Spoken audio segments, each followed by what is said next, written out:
Feliz sábado, Nova Semente. Estão preparados? Porque hoje vai ter transformação aqui nessa igreja, né? Aquele encontro que a gente espera a cada sábado, real e transformador com Cristo.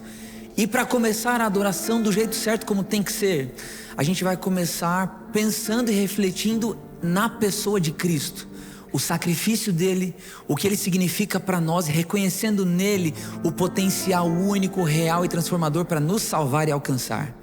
Vamos cantar para Cristo agora, então se coloque em pé, meditando nesse sacrifício perfeito que ele fez por mim e por você, para nos salvar.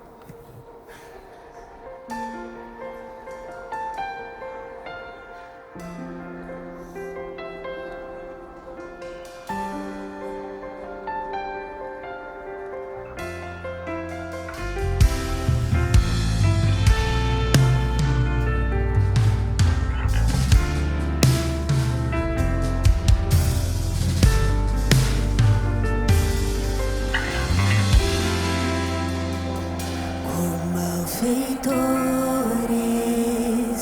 morreu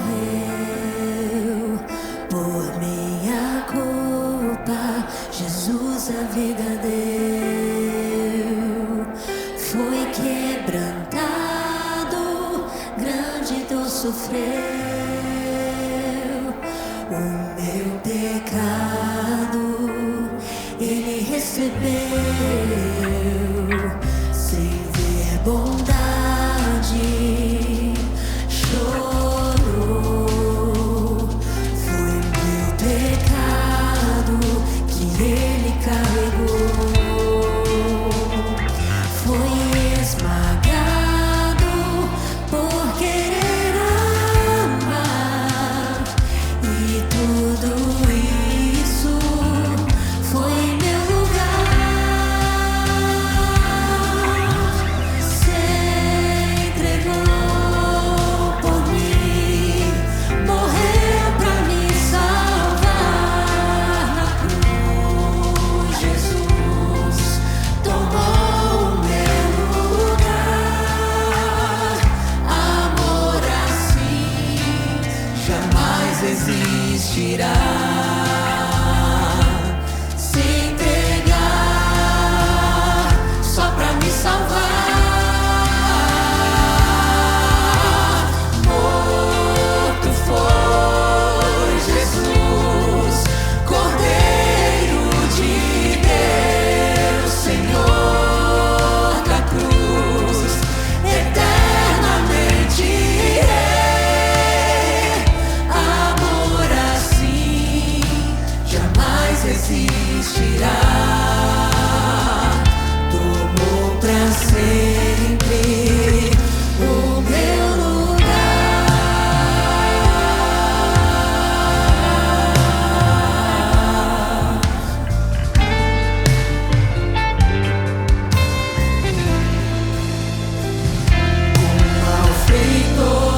Malfeitores morreu por minha culpa, Jesus a vida deu, foi quebrantado, grande dor sofreu, o meu pecado ele recebeu, sem ver bondade, chorou. Foi meu pecado que ele carregou. Foi esmagado por querer amar.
Já aconteceu de você estar ali fazendo a sua leitura bíblica, a leitura da sua Bíblia, e você dá de cara com um versículo que você já viu milhões de vezes, percebendo que talvez você nunca tenha entendido ou percebido de verdade o que ele significa?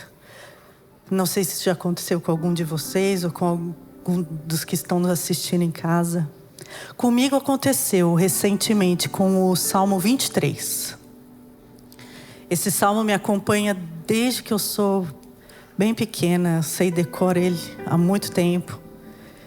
E eu não sei nem dizer quantas vezes as palavras desse salmo me trouxeram conforto. Quando eu lia: o Senhor é meu pastor, Ele me leva pelo vale escuro da morte sem que eu esteja sozinha.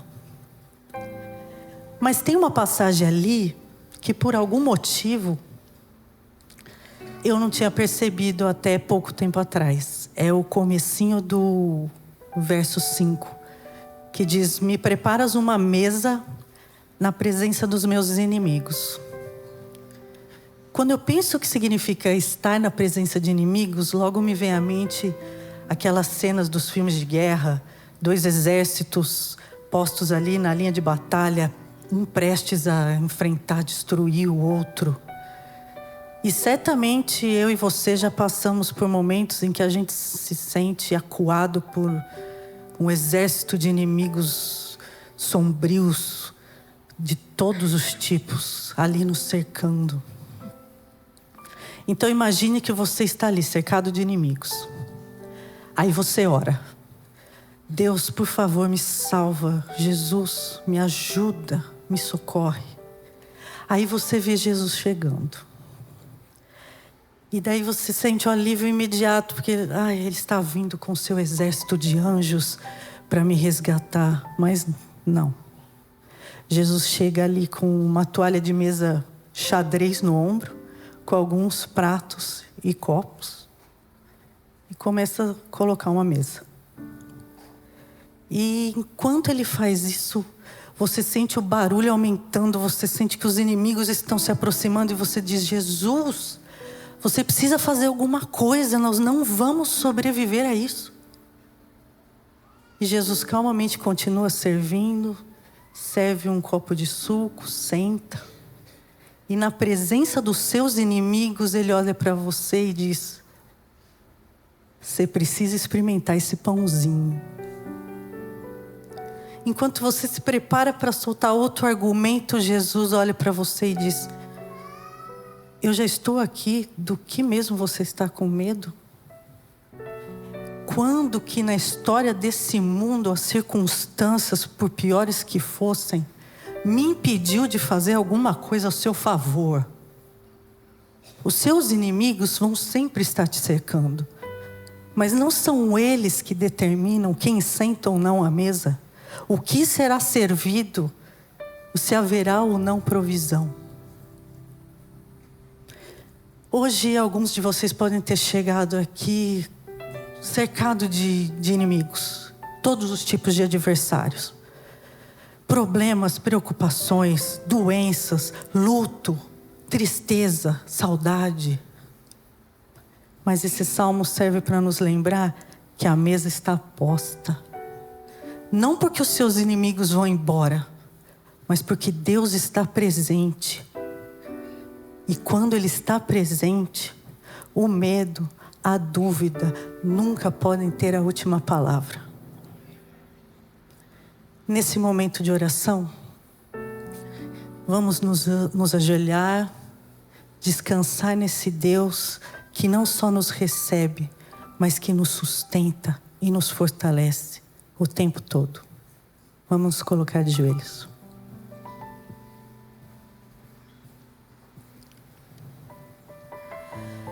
Nosso Pai que estás nos céus, ao ler a Tua palavra, Senhor, testemunhar a nossa história, quantas são as Tuas promessas, quantas são as Suas atuações para o bem e para o nosso livramento.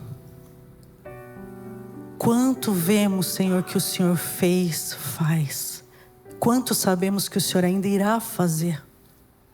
Muito obrigado, Senhor, porque essas tuas promessas não se condicionam à nossa dúvida, à nossa incredulidade, à nossa fraqueza. Elas não se perdem no tempo. Elas não falham. Obrigado, Senhor, por manter conosco essa aliança com tanta fidelidade e por teu caráter ser tão imutável. Somos nós, Senhor, que falhamos em cumprir promessas todos os dias. Promessas de sermos mais confiantes, de sermos mais fiéis, de amarmos mais ao próximo, de usarmos melhor nossos dons, de não sermos escravos da culpa, de sermos mais discípulos. Somos nós, Senhor, que falhamos com a nossa fé fraca, que a qualquer vento ela cede. Mas obrigado, Senhor, porque apesar dessa miséria, dessa fraqueza, o Senhor só faz olhar para nós com o seu olhar de perdão e misericórdia. O Senhor faz como aquele pastor que cuida das suas ovelhas o tempo todo. Obrigada, Senhor. Obrigada, Senhor, pela vida do teu filho, cujo sacrifício veio aqui para nos trazer a esperança de uma vida melhor, uma vida eterna, sem dor, sem abandono, sem tristeza, sem maldade. Nos prepara, Senhor, para esse dia. Nos prepara, Senhor, para sentarmos à mesa e desfrutarmos contigo na eternidade de tudo aquilo que o Senhor tem nos planejado. Obrigado, Senhor, por tudo que tem feito, por todos os livramentos, por todo o perdão, por toda a graça. É isso que te pedimos, Senhor, e agradecemos, não porque nós mereçamos, mas porque o Senhor é Deus e a tua bondade é infinita. Em nome do teu Filho oramos. Amém. Se entregou por mim, morreu pra me salvar na cruz. Jesus tomou meu lugar. Amor assim jamais existirá. Tomou pra sempre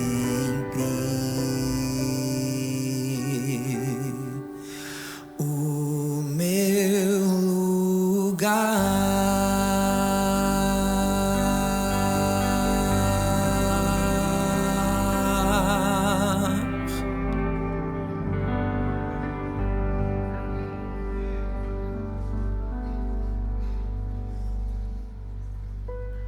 Você já agradeceu a Deus hoje? Pela vida, pela família, pelos amigos, pela oportunidade de estar aqui hoje? 1 Tessalonicenses, no capítulo 5, verso 18, diz o seguinte: em tudo dai graças, porque esta é a vontade de Deus para convosco. A gratidão é um estilo de vida, não é apenas uma reação às coisas boas, deve ser uma escolha diária, ao confiarmos que Deus continua sendo bom, independente das circunstâncias. Talvez você já ouviu essas duas frases em alguma música: agradeço pela vida, pelo sol que a cada novo dia brilha.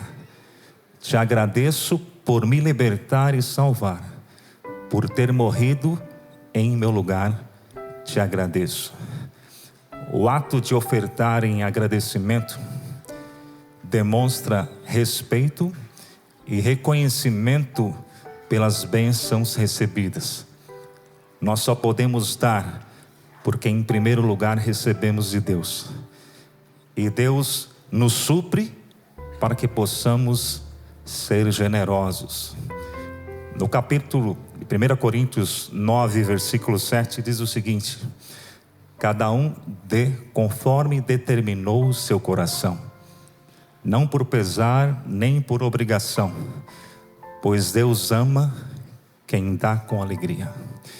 E é com esse sentimento de alegria, esse sentimento de gratidão, que nós vamos lembrar que em todas as nossas conquistas, nós vamos perceber a mão de Deus em nossa vida. Tempo, talento, tesouro. Tudo isso são presentes de Deus e muito mais na nossa vida. Nós somos administradores e mordomos fiéis, que cuidamos das coisas de Deus, dos presentes de Deus. São Mateus, no capítulo 6, versículo 21, Jesus diz: aonde está o teu tesouro, ali também vai estar o teu coração. Eu te convido nesta manhã, você colocar o teu coração nos tesouros do céu, porque Jesus é o nosso maior tesouro, é a nossa maior oferta. Por isso, nesse momento, é o momento de agradecer e ofertar a Deus por tantas coisas que Ele tem feito por nós. Você pode participar acessando o QR Code, utilizando o aplicativo Serve-me, fazendo a sua oferta. Pode também utilizar o Pix, a chave Pix que está aparecendo na tela, e fazer a sua doação. E não se esqueça, ao você completar o seu valor, no espaço dos centavos você coloca 10 se for dízimo, você coloca 20 se for oferta. Que Deus te abençoe. Lembre-se, Deus ama quem dá com alegria.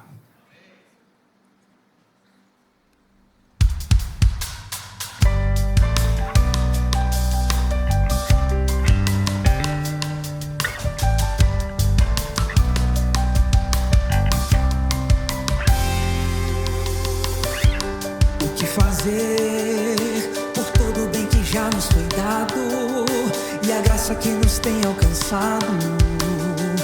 Bem sei, não mereci o que escolher, viver ou reclamar insistente. O hoje é um novo presente. Vou reconhecer tão grande amor, tão grande amor, seu grande favor.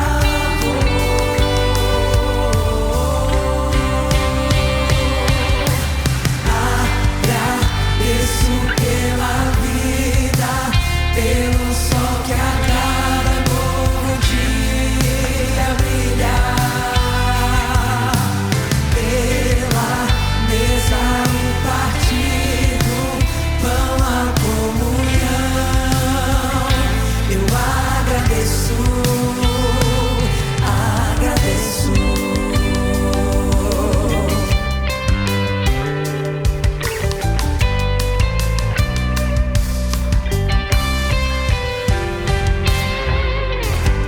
O que fazer por todo o bem que já nos foi dado e a graça que nos tem alcançado? Bem sei, não mereci o que escolher, viver ou reclamar insistente. O hoje é um novo presente. Vou reconhecer tão grande amor, seu grande favor.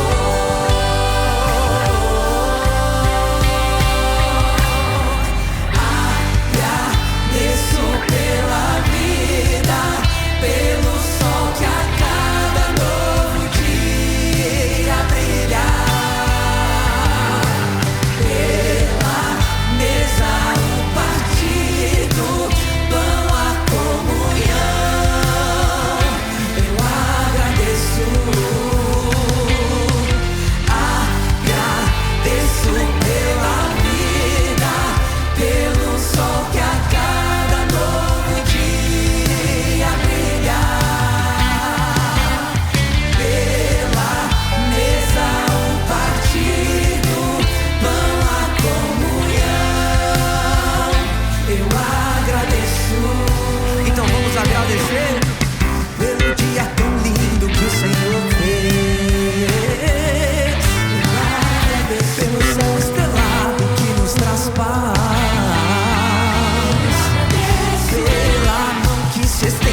fazer o bem. Eu agradeço todo o bem que o Senhor faz, só Ele faz. Agradeço pela vida, pelo sol que a cada novo dia brilha, pela mesa o partir do pão, a comunhão. Eu agradeço pela vida, pelo sol que a cada novo dia brilha, brilha, brilha, pela mesa o partir do pão, a comunhão. Eu agradeço, agradeço.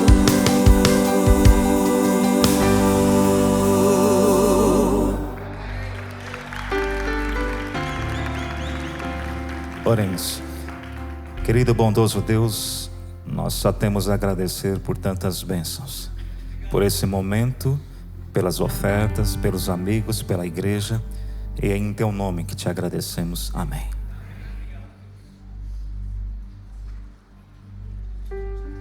Dentre os muitos textos bíblicos, eu gosto muito de Eclesiastes capítulo 3. Salomão escreve esse livro no final da sua vida, e ali ele diz que há tempo determinado para todas as coisas. E assim como aconteceu no sábado passado, na vida de 4 pessoas, hoje nós teremos a oportunidade de testemunhar que chegou o tempo de entrega.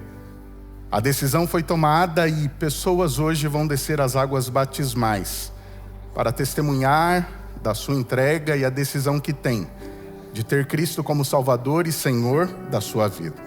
Eu convido nesse momento a Miriam para que ela possa vir aqui. E aproveito enquanto a Miriam entra aqui. Eu sei que a Miriam está acompanhada de alguns familiares, de convidados. Eu pediria que, por gentileza, por bondade, esses familiares, a Giovana, a filha, os amigos, pudessem vir aqui. Nosso pessoal, a nossa equipe da programação gentilmente vai orientá-los. Queridos, a Miriam está conosco na Nova Semente. A gente conversou um pouquinho há aproximadamente 5 anos. E o interessante é que em um dos nossos programas, em um dos nossos cultos aqui em um NS Adoração,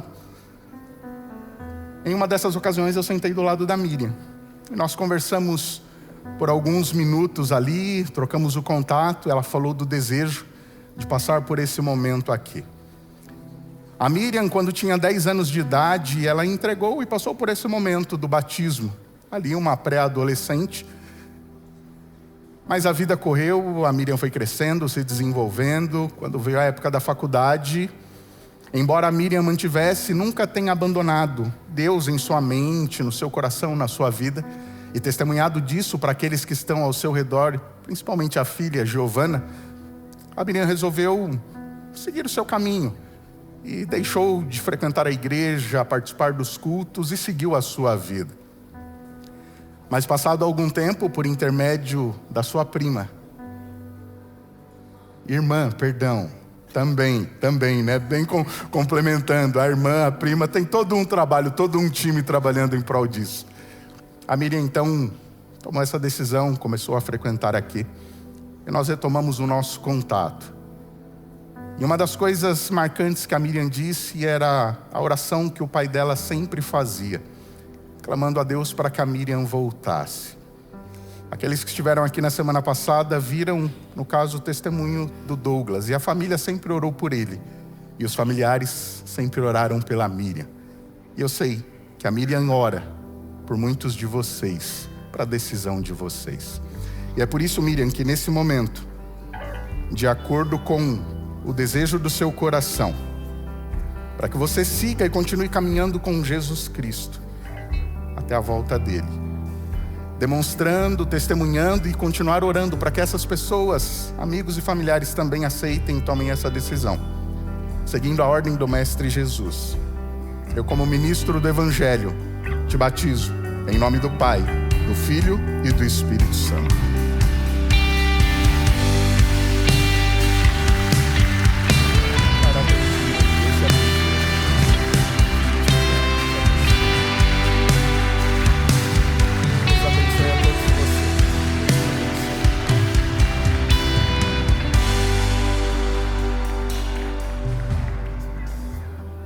Como eu disse para vocês, são pessoas que se entregariam hoje, os familiares, amigos, por gentileza, fiquem à vontade para retornar aos seus lugares.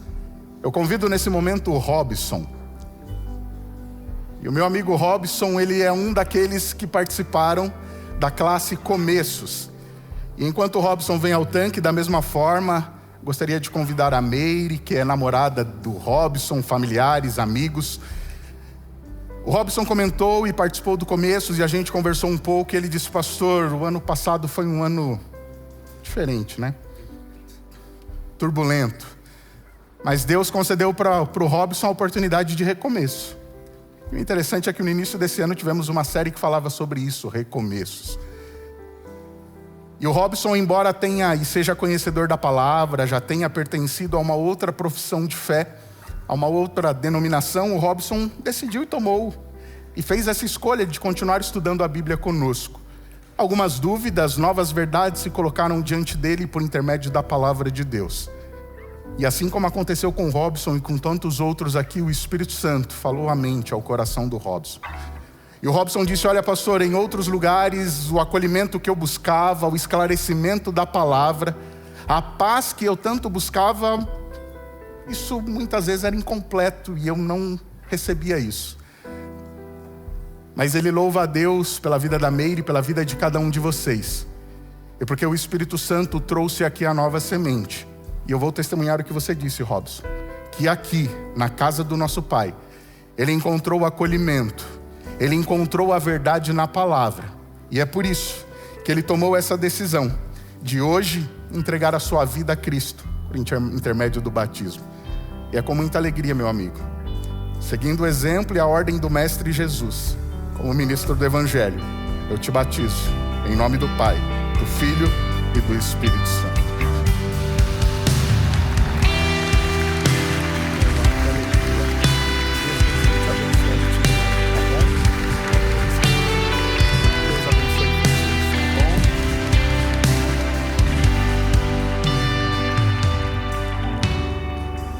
Queridos, em um momento que eu tive com eles ontem, eu compartilhei com eles um versículo bíblico que está em Atos capítulo 8, verso 39.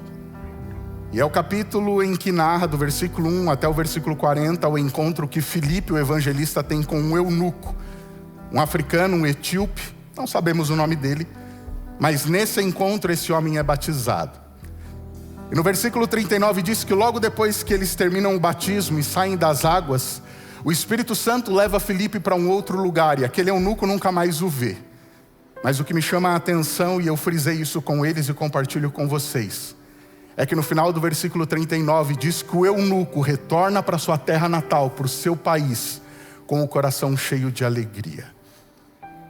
Eu não tenho dúvida que esse é o sentimento que está no coração da Miriam e também do Robson. Mas eu não posso deixar de sair desse tanque sem perguntar se não há alguém aqui que quer ter essa mesma alegria e entregar a sua vida a Jesus Cristo, selar o seu compromisso com Ele por intermédio do batismo. No mesmo livro de Atos, não no capítulo 8, mas no capítulo 22, verso 16. Quando Paulo faz a sua defesa, lá no versículo 16, ele vai dizer: olha, o que te impede que você se batize, que você entregue a sua vida a Cristo? Eu não tenho o poder de ler a sua mente, sondar o seu coração. Mas o Espírito Santo que convenceu e que falou ao coração da Miriam e do Robson, eu sei que Ele está falando ao seu coração. E é por isso que mais uma vez, com muito amor e carinho, eu faço o convite que o meu amigo pastor Igor tem feito e eu repito aqui também. Se você tem o desejo de se preparar para esse momento, procure um dos pastores da igreja, pastor Igor, eu, pastor Israel, pastor Marlon. E nós vamos com toda alegria te ajudar e te preparar para esse momento, para que você possa desfrutar dessa alegria que a Bíblia diz que inunda o nosso ser e coração quando entregamos a vida a Cristo. Permita-me orar com vocês. Maravilhoso Deus e Pai, mais uma vez nós exultamos e nos alegramos pelas decisões que foram tomadas, que foram manifestadas nessa manhã através da vida da Miriam e do Robson por intermédio do batismo. O texto bíblico diz que o céu nesse momento está em festa e nós agradecemos ao Senhor por isso. Mas o nosso pedido, bom Deus e Pai, é que o seu Espírito continue trabalhando de tal forma e tal modo que mais decisões possam ser tomadas ao seu lado e que vidas possam continuar sendo restauradas e transformadas. Continua falando conosco nessa manhã, humildemente nós oramos e pedimos, em nome de Cristo Jesus, aquele que é o nosso Senhor e Salvador. Amém.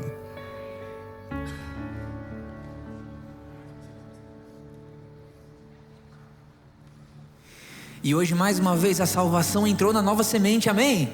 Aplauda isso, como é bom ver irmãos queridos se entregando ao batismo, se entregando a Cristo, é sempre uma bênção. A gente tem que exaltar o nome do Senhor, então se coloque em pé, vamos fazer isso junto.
Agora eu quero ouvir você cantar. Ele é exaltado, coisa linda, e eu o louvarei. Continua aí. Ele é exaltado, louvado seja Deus, e todos juntos cantam. Louvarei.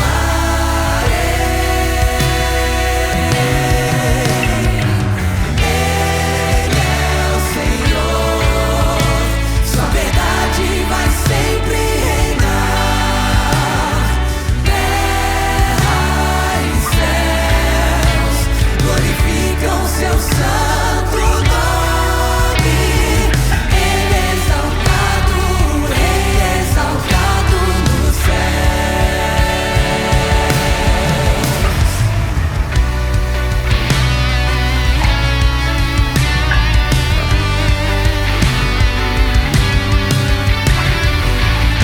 Então declara com todo o seu coração: Ele é o Senhor.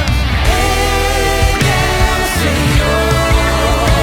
Sua verdade vai sempre reinar. Terra e céus glorificam seu santo nome. Ele é exaltado, Rei exaltado no céu.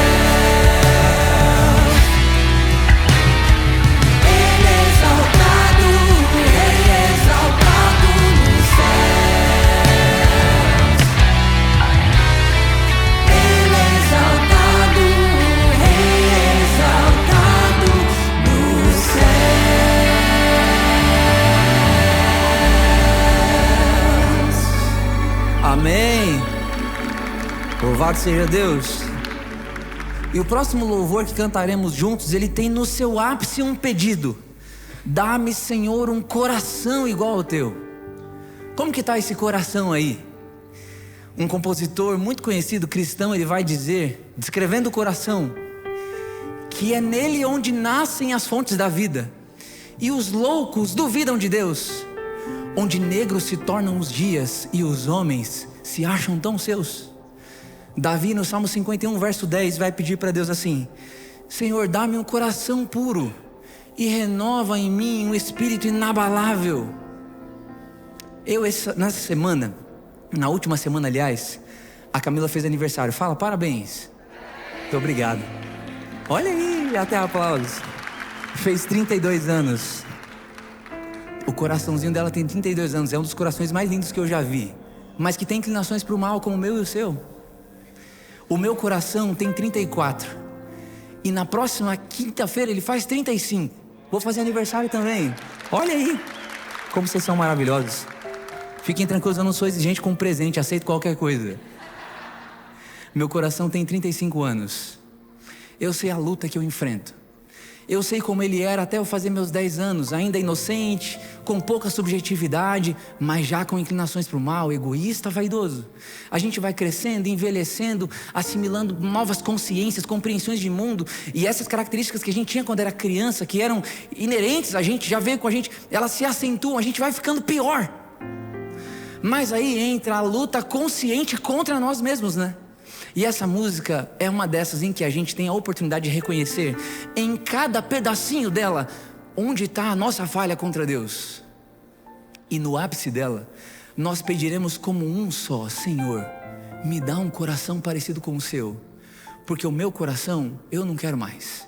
Não sei você, estou cansado desse velho coração aqui e ansioso para ter um coração eterno, um coração que quer o bem, um coração que quer as coisas eternas e um coração que ama única e exclusivamente a Deus acima de todas as coisas.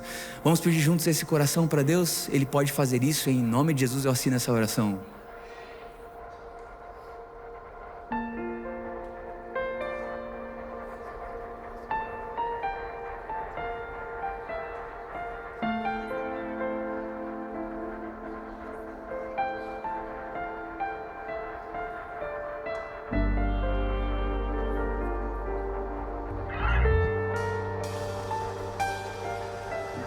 Quem foi muito perdoado deveria saber o valor de ser amado, mas por outro lado, o bem que eu quero fazer, de fato eu não faço. E dependendo do pecado, eu nem me sinto incomodado.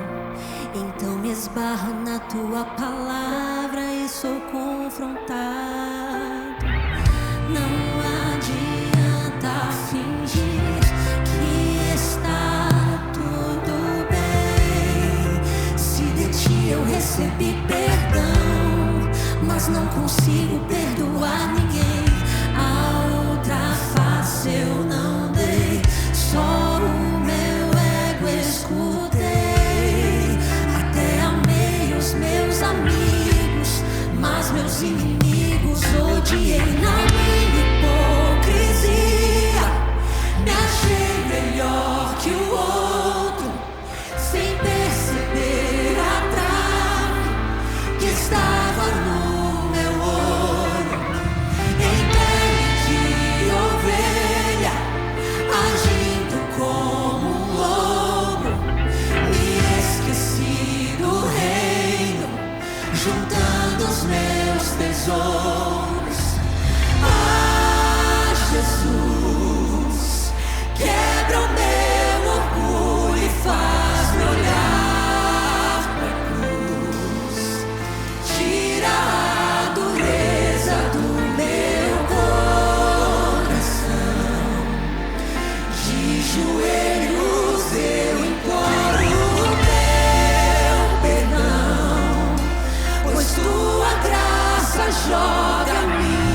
Você conhece qual é a maior necessidade desse coração aí? E pensando nela e no Deus que é capaz de fazer todas as coisas, eu declaro esse refrão mais uma vez com você assim, ó. Dá-me um coração igual ao teu, meu mestre. Dá-me um coração igual ao teu, coração disposto a obedecer, cumprir todo o teu querer.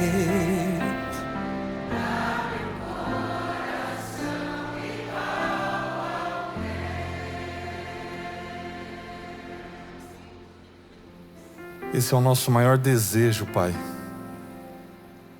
É de que a nossa vida seja uma extensão da Sua.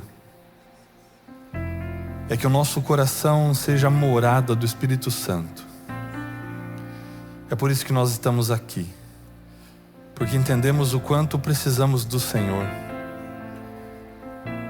O quanto ansiamos, ó Deus, por vivermos o Teu propósito e aquilo que o Senhor tem preparado para nós. Para que isso aconteça, ó Deus, prepara nesse momento o nosso coração e a nossa mente para recebermos a Tua palavra. Nós entregamos ao Senhor o nosso louvor, reconhecendo tudo que o Senhor é e tudo que o Senhor tem feito por nós. E agora estamos prontos para Te ouvir, então fala conosco, Pai, fala ao nosso coração. Toca e transforma a nossa vida, em nome de Cristo Jesus. Amém.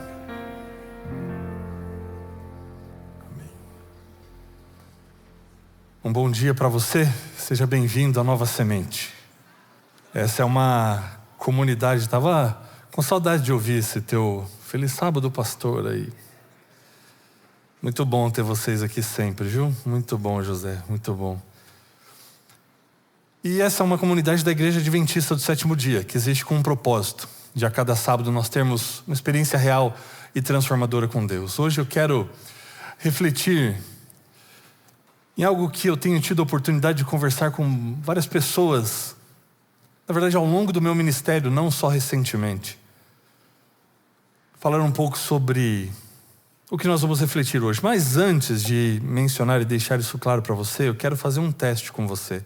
Está preparado, hein? Podemos fazer um teste? Porque é o seguinte, desde o Éden, a gente vive uma luta entre fazer a vontade de Deus e a nossa vontade. Isso começou lá atrás, desde o começo foi assim. Deus dizia uma coisa, o homem decidia outra, e aí o homem sempre no meio desse dilema de fazer a sua vontade, agir pela sua própria escolha, ou seguir a orientação de Deus, daquilo que Deus propôs para o ser humano, daquilo que Deus estabeleceu como o melhor caminho. E é por isso que nós estamos nessa condição hoje aqui. Porque o homem comeu do fruto, porque o homem decidiu seguir a sua própria vontade, o seu próprio caminho, dar vazão aos seus próprios desejos, e nós estamos aqui por consequência disso. Mas não bastasse isso que aconteceu com um casal no jardim, isso se tornou algo recorrente na história da humanidade, ao longo do texto bíblico. Nós vemos o homem sempre tendo que lidar com esse dilema, de seguir a vontade de Deus e de seguir a sua própria vontade. E nesse processo, nessa nossa caminhada espiritual, a gente confunde muitas coisas, porque a gente tende a achar que Deus respondeu às nossas orações só quando Ele faz o que a gente quer. Você já percebeu na sua vida que é assim? Quando Deus faz aquilo que a gente quer, a gente entende que Deus respondeu.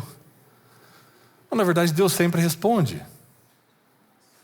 Mas nem sempre de acordo com a nossa vontade, nem sempre da maneira como nós pedimos. Enfim, a gente vive esse dilema entre escolher viver a vontade de Deus e muitas vezes viver a vontade do homem. E é isso que eu quero fazer um teste com você aqui agora, tá bom? Não precisa responder em voz alta, mas pensa aí primeiro, você tem feito mais a sua vontade ou a vontade de Deus? Você tem respondido mais aquilo que Deus deixou orientado para você e estabeleceu como um propósito para você, ou você tem feito algo contrário a isso? Tem vivido mais a sua vontade? Aí eu vou fazer um teste. Porque na Bíblia, Deus em certo momento pediu, através de Cristo, para que nós não andássemos ansiosos. E Deus olha para você e diz assim: não andeis ansiosos com coisa alguma, né? Nem com o que é a vez de comer, beber ou vestir.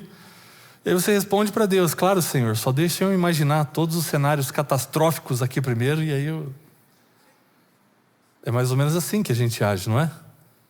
Deus pede para a gente não andar ansioso, mas a gente imagina todas as possibilidades da coisa dar ruim, como diz o jargão.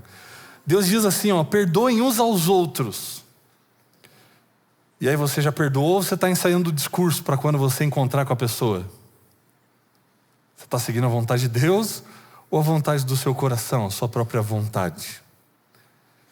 A Bíblia diz: não deixe o sol se pôr sobre a sua ira.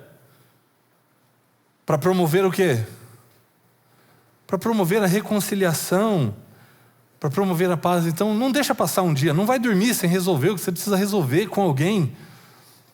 E é isso que a gente faz, a gente não deixa passar o dia, a gente deixa passar o verão inteiro, o inverno inteiro, a Copa acabou e você está bravo ainda. É assim que a gente faz, não é? Deus orienta a gente numa direção e muitas vezes a gente vai para outra direção. Deus pede para a gente: busque em primeiro lugar o meu reino e a minha justiça. Tá bom, Senhor, deixa eu só resolver umas coisinhas aqui e eu busco em primeiro. Você tem feito mais a vontade de Deus ou a sua vontade? Tem seguido a orientação de Deus, aquilo que Deus tem falado para você? Deus pede para você: filho, ame os seus inimigos. E aí você diz: eu estou tentando amar meus parentes, imagina os inimigos. E a gente fica nesse dilema de seguir a vontade de Deus de fato, ou então seguir a nossa vontade. Jesus certa vez disse que a tua mão esquerda não saiba o que a direita fez. Em termos de boas ações, né? De caridade. E aí a gente pensa: bom, mas não falou nada de postar no Instagram, né? Então no Instagram eu posso. E a gente se promove em cima disso. Tem seguido mais a vontade de Deus ou mais a sua vontade? E tem uma história na Bíblia que me chama a atenção por conta disso. Ela tem muito a nos ensinar a respeito disso. Eu já usei essa história para falar para o nosso coral, para o nosso ministério de louvor, em alguns dos seus ensaios. Uso essa reflexão quando faço as meditações para alguns grupos musicais da nossa igreja, como já fiz com Nova Voz, com o Grupo Cristal. E eu gostaria de fazer essa reflexão com você hoje. Mais do que um sermão, é um abrir do coração para a gente pensar junto nisso. Se a gente de fato tem vivido mais pela nossa vontade ou pela vontade de Deus, e qual é o impacto disso? O que é melhor de fato fazer? Existe um preço para cada uma delas, mas a resposta parece óbvia, mas a gente vai construir isso junto. Então abra sua Bíblia em Gênesis capítulo 11.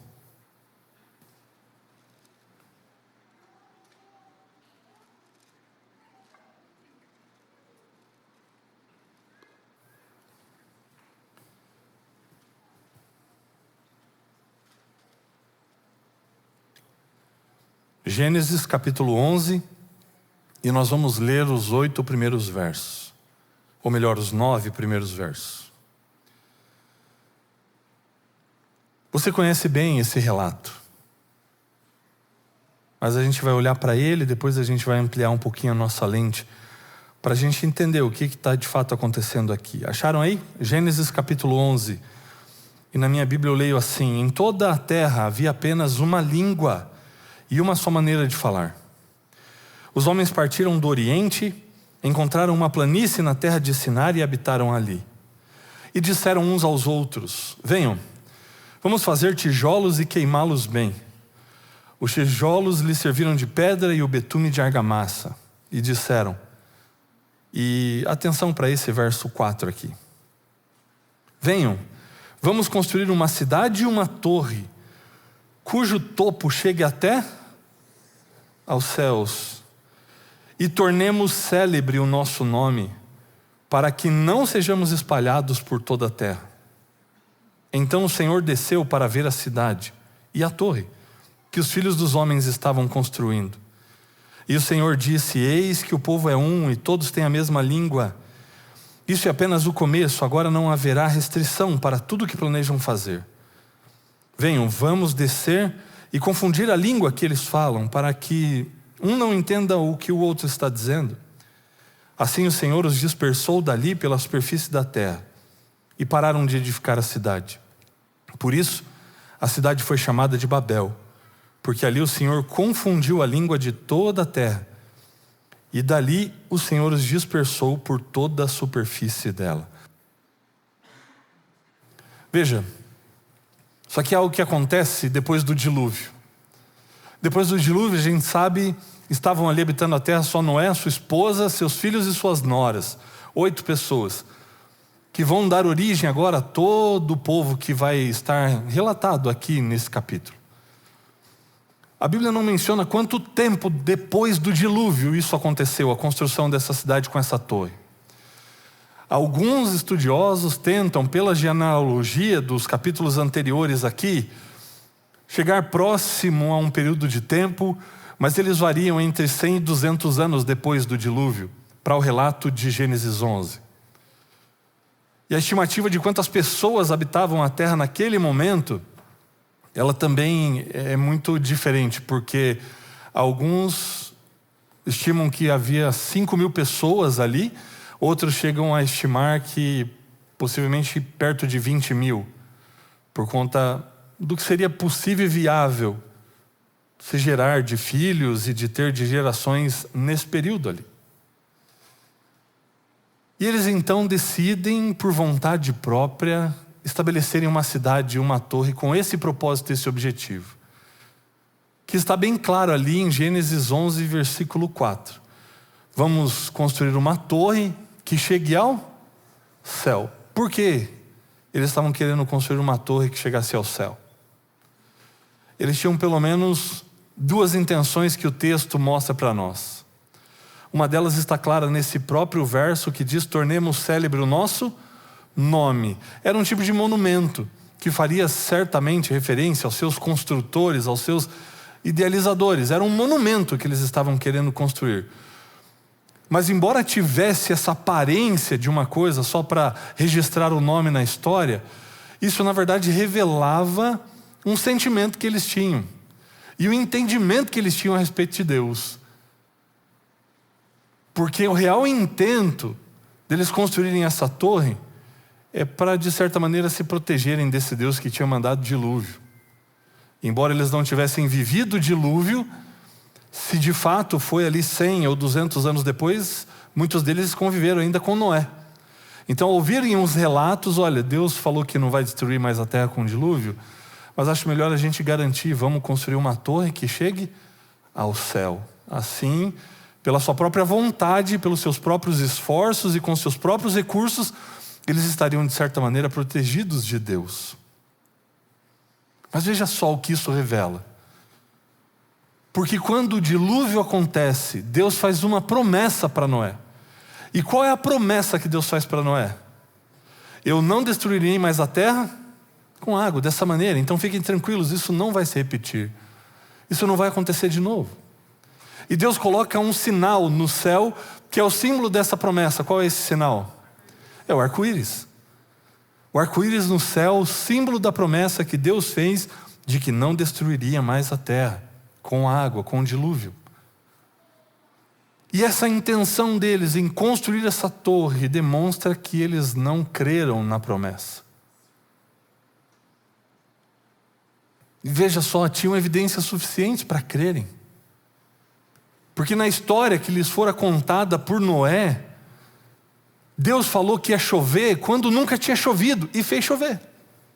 Uma evidência clara de que esse Deus tem poder para cumprir aquilo que fala. Assim como esse Deus prometeu que não ia destruir mais a terra dessa maneira, e colocou um sinal no céu, que é o arco-íris, e eles podiam ver aquela evidência, algo que nunca tinha existido, e agora passa a existir como símbolo dessa promessa, mas eles não creram. E fato é que isso na verdade evidencia muito do que a gente experimenta também.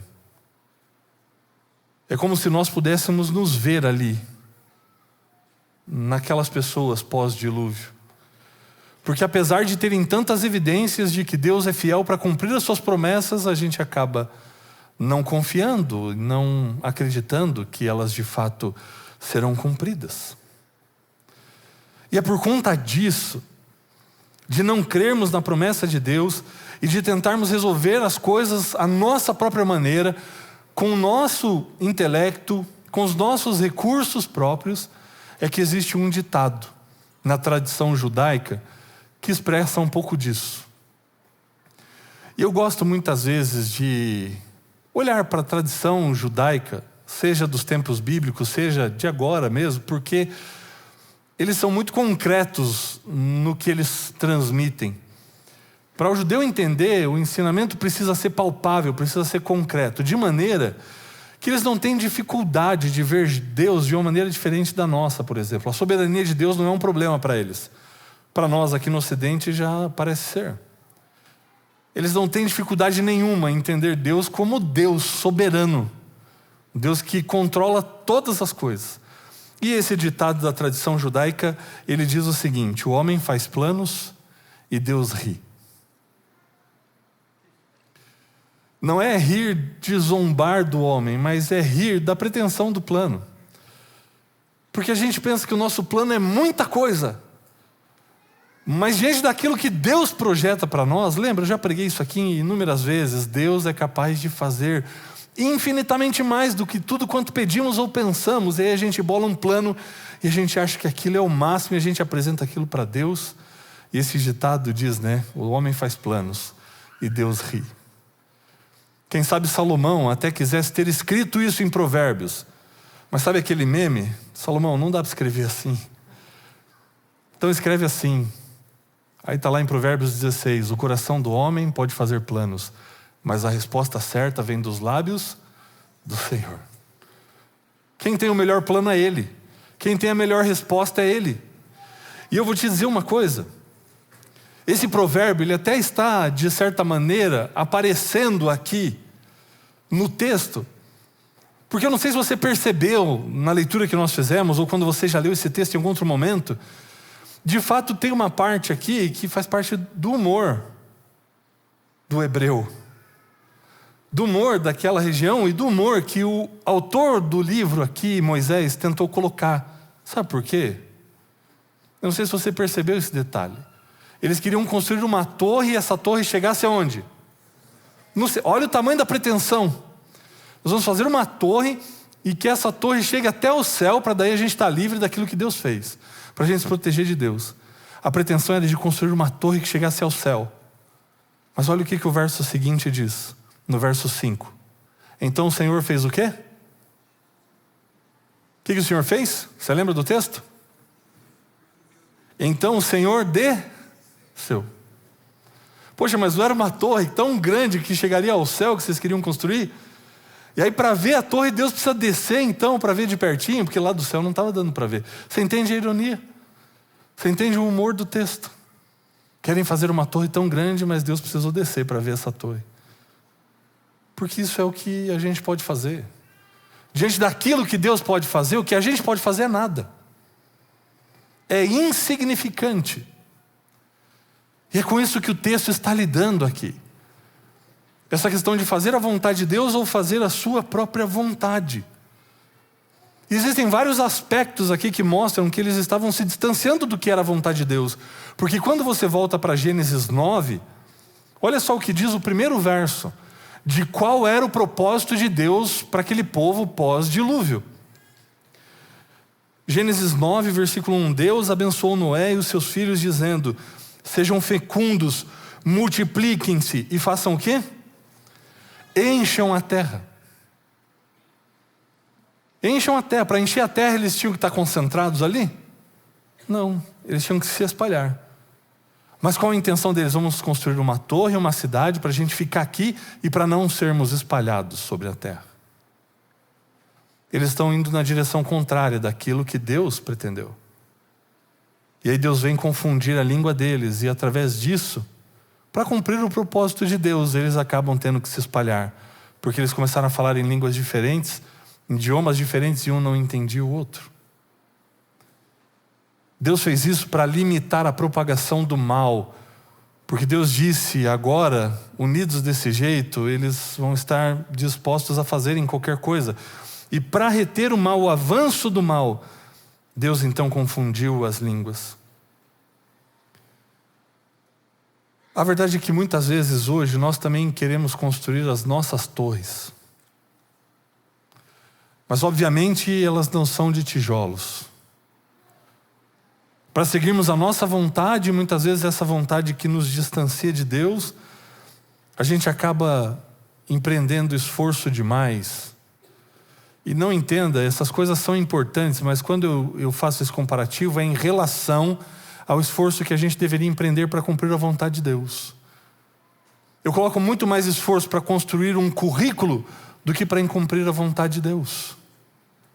Eu coloco muito mais esforço para construir patrimônio do que para confiar na provisão de Deus, você entende? O currículo não é ruim, o patrimônio não é ruim, mas quando eu emprego mais vontade, mais recurso, mais tempo, e quando eu coloco isso em primeiro lugar, ao invés de buscar a vontade de Deus, isso se torna um problema.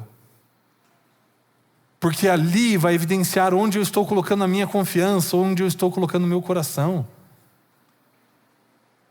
Alguns empreendem muito mais esforço para construir a sua reputação, para conseguir seguidores, ao invés de confiar e deixar que Deus dirija as coisas, ou de depositar a sua confiança em Deus. Assim como eles, naquele tempo lá em Babel, construíram a torre para depender menos de Deus, pode ser que nos cerquemos de muitas dessas coisas, com o intuito velado lá no fundo de dependermos menos de Deus.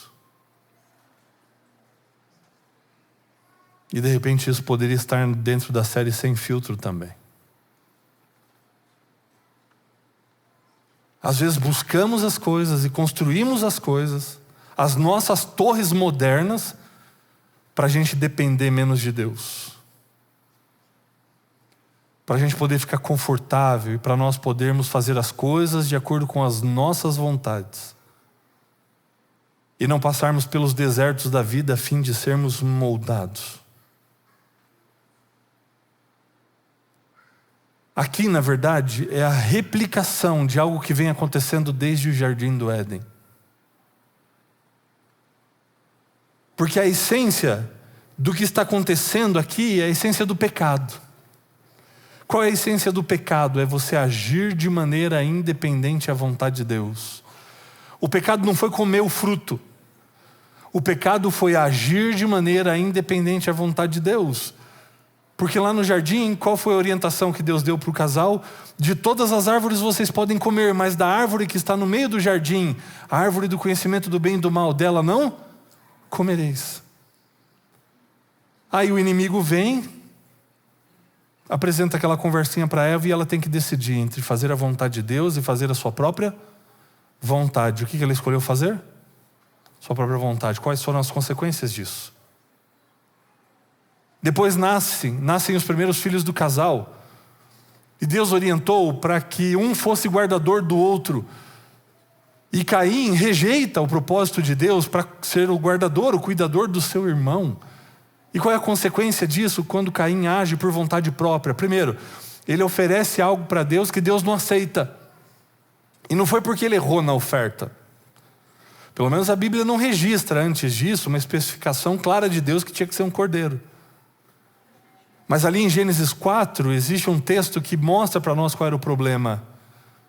Porque a Bíblia diz assim: Deus aceitou Abel e a sua oferta, ao passo que Caim e a sua oferta, Deus rejeitou.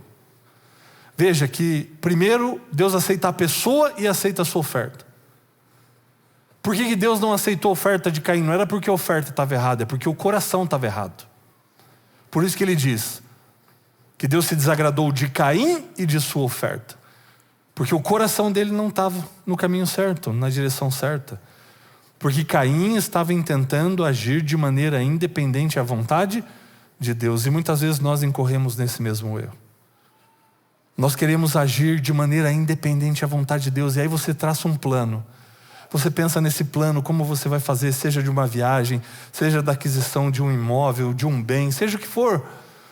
Você traça todo o plano, você pensou em todos os detalhes.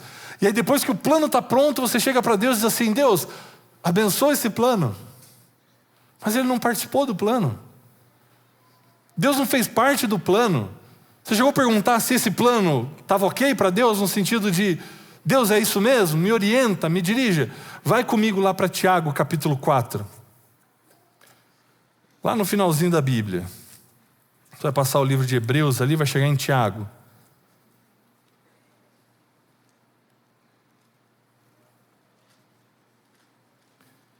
Tiago, capítulo 4. E nós vamos ler a partir do verso 13. Tiago 4, 13, a gente vai ler até o 15, diz assim: escutem agora, vocês que dizem: hoje ou amanhã iremos para a cidade tal, e lá passaremos um ano, faremos negócios e teremos lucros. Vocês não sabem o que acontecerá amanhã. O que é a vida de vocês?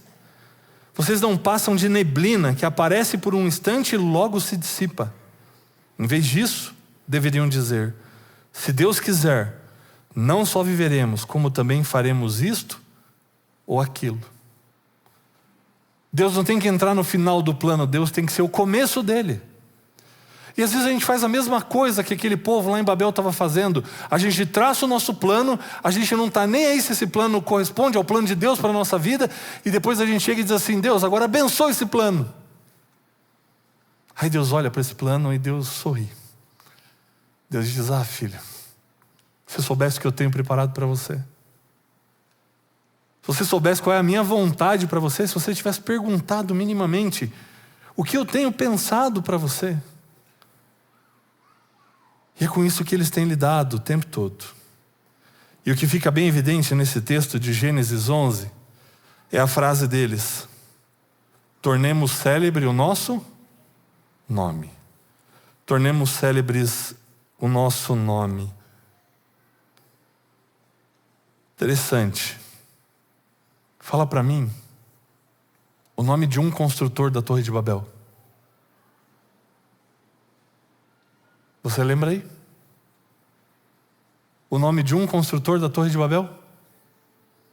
Não tem, né? E aqui também um outro aprendizado para nós. Porque a gente gosta, e às vezes a gente vai atrás desses propósitos que são grandiosos, gloriosos, né?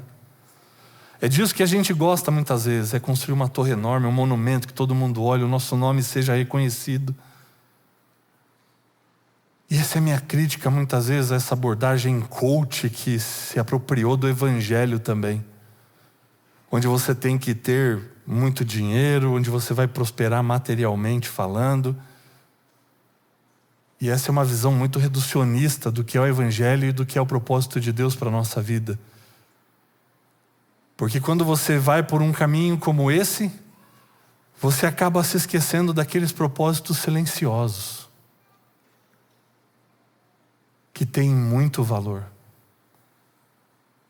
Você quer ver um homem que cumpriu um propósito silencioso extraordinário na Bíblia? José, esposo de Maria, pai de Jesus. A Bíblia diz que José era um homem justo. Quando a Bíblia fala de um homem justo, a palavra usada ali é tzadik. Ou seja, embora ele não fosse um sacerdote, quando ele passava na rua, as pessoas reconheciam que ele podia ser, pela sua conduta. Um homem respeitado, um homem nobre, de conduta nobre, impoluta. Mas aí Maria engravida do Espírito Santo, e sabe o que começa a correr no boato das pessoas? De que eles tiveram relações íntimas antes do casamento. E isso para aquela cultura era algo inaceitável. E ainda com essa historinha de fruto do Espírito Santo. Tanto é que depois do nascimento de Jesus, José desaparece do texto bíblico. Ele cumpre um propósito de estar ao lado de Maria, de educar Jesus na sua infância, de dar suporte para o seu ministério, mas esse propósito é cumprido longe dos holofotes. Mas ele decide fazer a vontade de Deus, abrindo mão até mesmo da sua reputação para cumprir esse propósito. O outro José mesmo, lá do Antigo Testamento, que se dispôs a ser vendido como escravo para o Egito para cumprir o propósito de Deus. Foi o melhor prisioneiro quando foi preso injustamente. Para quê? Para cumprir um propósito silencioso de Deus. E às vezes nós nos iludimos, e por isso que a nossa vontade nos leva muitas vezes para o palco, para o holofote, quando Deus está nos chamando para trabalharmos e servirmos nos bastidores e servirmos ao propósito dele. Quando nós somos chamados a entregar tudo que nós temos, como Jó, por exemplo. Propósito de, através do seu sofrimento, ensinar algo para todos nós e não dar a Satanás o trono desse mundo. Mas então qual que é a resposta para isso? Porque muitas vezes eu caio no mesmo erro daquelas pessoas de Babel, de querer construir as minhas torres para mim depender de Deus ou depender menos de Deus. Qual é o segredo? Qual é o antídoto para isso? E é fascinante quando você lê a Bíblia e abre um pouco mais o espectro, para você olhar um contexto um pouco maior, e vem assim, desde o Éden, o homem ouvindo a voz de Deus, orientando uma coisa, escolhendo diferente. E agora, mais uma vez, na torre, Deus falando para o homem se espalhar e encher a terra, e o homem querendo ficar e construir uma torre, não crendo na promessa de Deus. E aí vem o capítulo 12. O capítulo 12 é a resposta do capítulo 11. E você vai ver que tem uma expressão que se repete ali, mas de outra perspectiva. Isso é maravilhoso. Você precisa ler Gênesis 11 com Gênesis 12. Porque em Gênesis 12 nos diz assim: o Senhor disse a Abrão: Abrão, sai da tua terra, da tua parentela e da casa do seu pai, e vá para a terra que eu te mostrarei.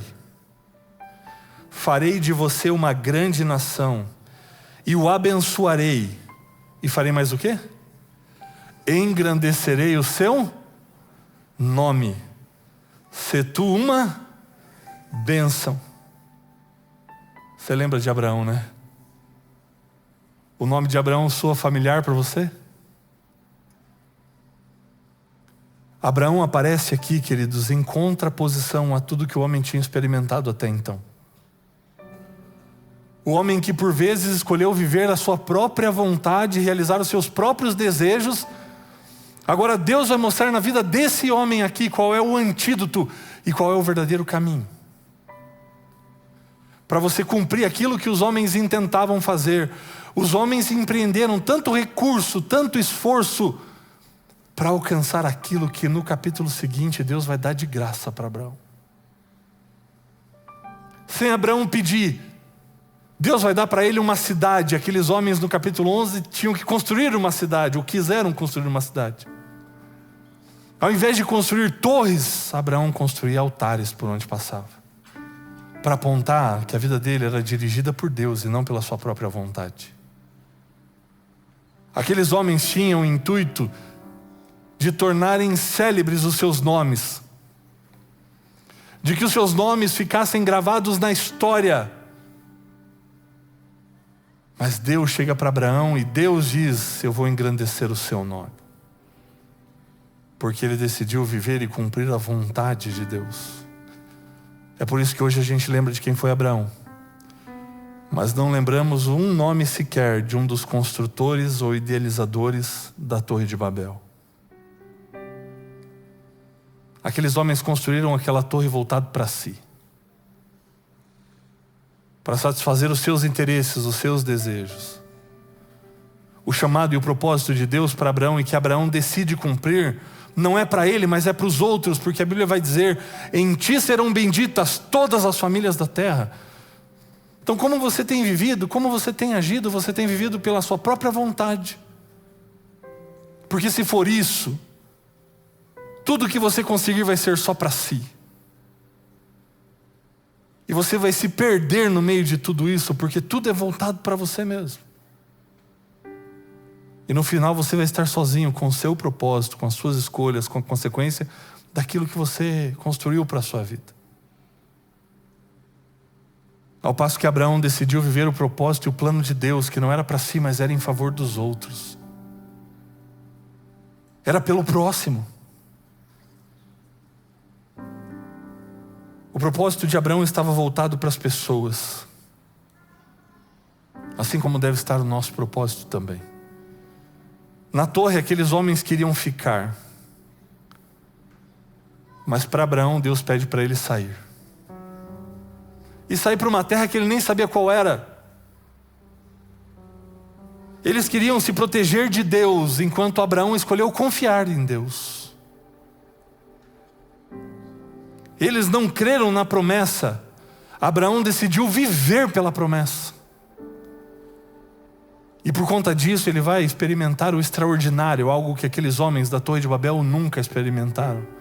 Porque ele decidiu dar esse passo de fé e viver por essa promessa. Eles queriam tornar o seu nome célebre, mas Deus engrandeceu o nome de Abraão.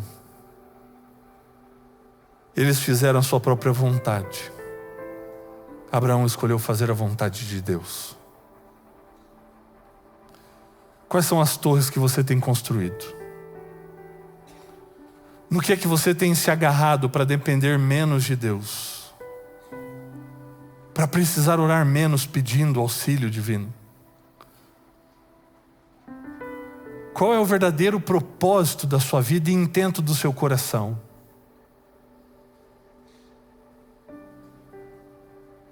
Deus tem um chamado para mim e para você. E esse chamado é para a gente tomar uma decisão entre fazermos a nossa vontade e fazermos a vontade dEle. E quando você escolhe viver a vontade dEle, Deus vai tirar a gente daquilo que é comum para a gente viver algo que a gente ainda não experimentou. Que é uma vida com propósito, com significado. Que é você entender que nada acontece por acaso. Que é você não ver o caminho, mas ter condições de dar um passo e pôr o pé para o caminho ser colocado depois. É para você acordar de manhã cedo e entender que você trabalha lá onde você trabalha e não é por acaso. Não é por conta do salário que você vai receber no 5º dia útil do mês.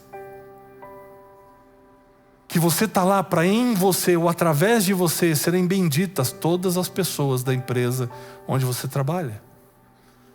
Para que através de você, o seu vizinho seja abençoado. Para que através de você, as pessoas que cruzarem o seu caminho possam receber daquilo que você também recebeu. E a gente tem que decidir se a gente vai construir torre ou se a gente vai construir altar.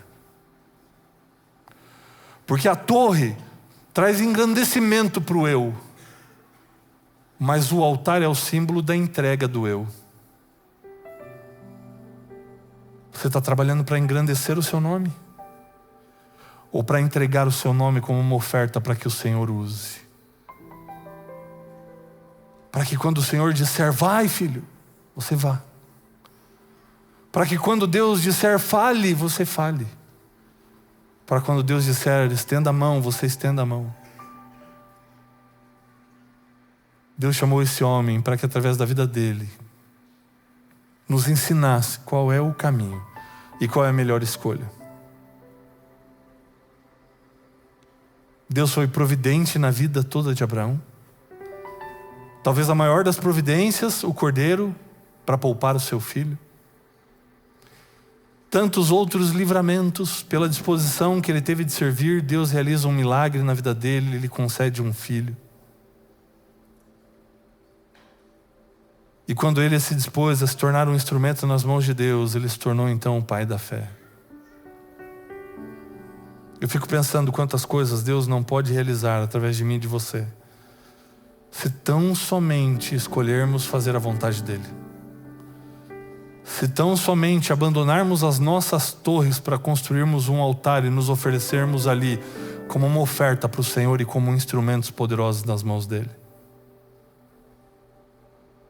Deus é fiel em cumprir as suas promessas.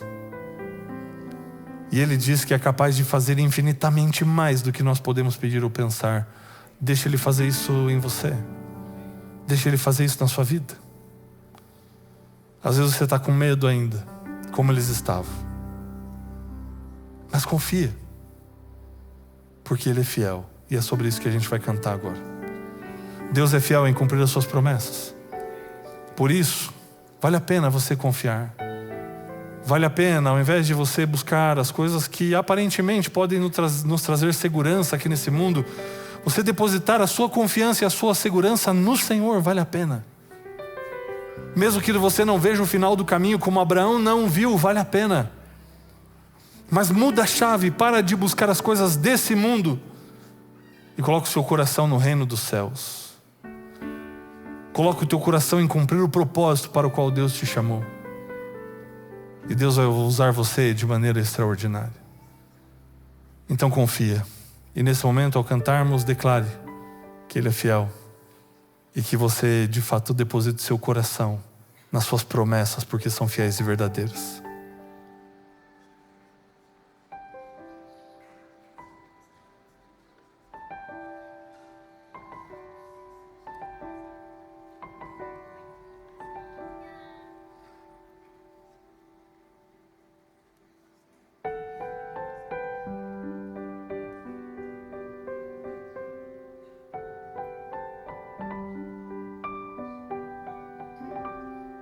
Sei que estás aqui, Senhor.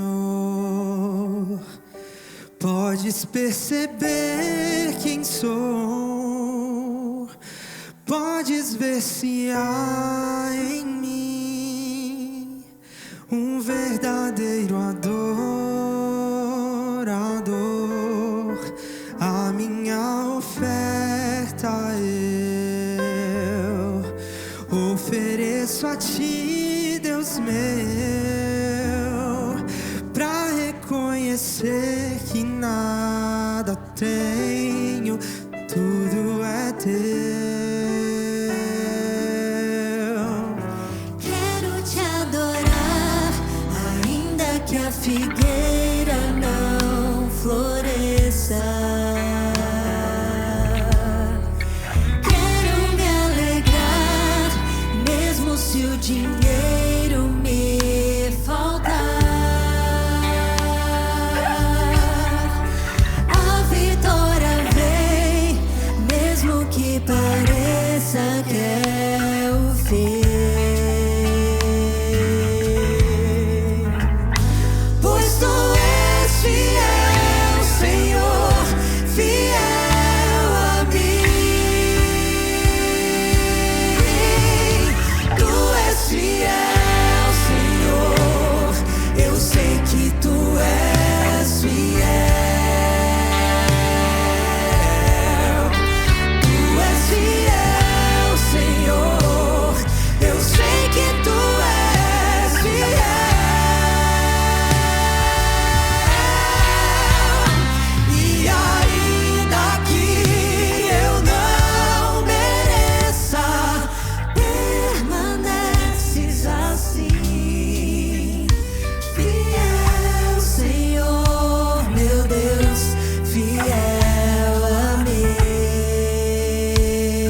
Querido Deus, muitas vezes nós acabamos caindo naquilo que é a essência do pecado, que é nos levar a agir de maneira independente da Tua vontade para a nossa vida.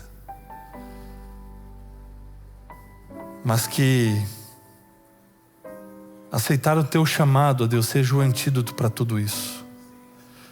Que o Senhor atue de tal maneira com o Teu Santo Espírito em nossa vida, ó Deus, a fim de que possamos destruir as torres que construímos para construirmos altares e ali entregarmos o nosso eu. Que ali possamos depositar a nossa vontade como uma oferta ao Senhor para vivermos a Tua vontade. Para vivermos aquilo que o Senhor nos orientou na Tua palavra, crendo que as Tuas promessas se cumprirão na nossa vida, Pai. Assim como Abraão aceitou o Teu convite, o Teu chamado, que nós possamos aceitá-lo também para que a nossa confiança esteja depositada no Senhor. Não nas coisas que podemos construir e alcançar pelas nossas próprias forças, pelo nosso próprio intelecto, porque isso não é nada diante do Senhor. Mas que o nosso coração esteja guardado sempre em Tuas mãos e que sejamos instrumentos nas Tuas mãos para abençoarmos as pessoas ao nosso redor. Que possamos viver, ó Deus, de fato, o propósito que o Senhor estabeleceu para nós aqui como Teus filhos, como Teu povo. Que nós possamos preparar esse mundo para a breve volta de Jesus e que através de nós sejam benditas as pessoas que estiverem à nossa volta também. Cumpra o Teu plano na nossa vida, ó Deus. Molda o nosso coração, aperfeiçoa-nos dia após dia, para que cada vez sejamos mais parecidos com Cristo. Pois é no nome dele que nós oramos. Amém, Senhor. Amém. Essa é a Nova Semente, uma experiência real e transformadora com Deus. E que você tenha na presença dele um bom restante de sábado. Amém?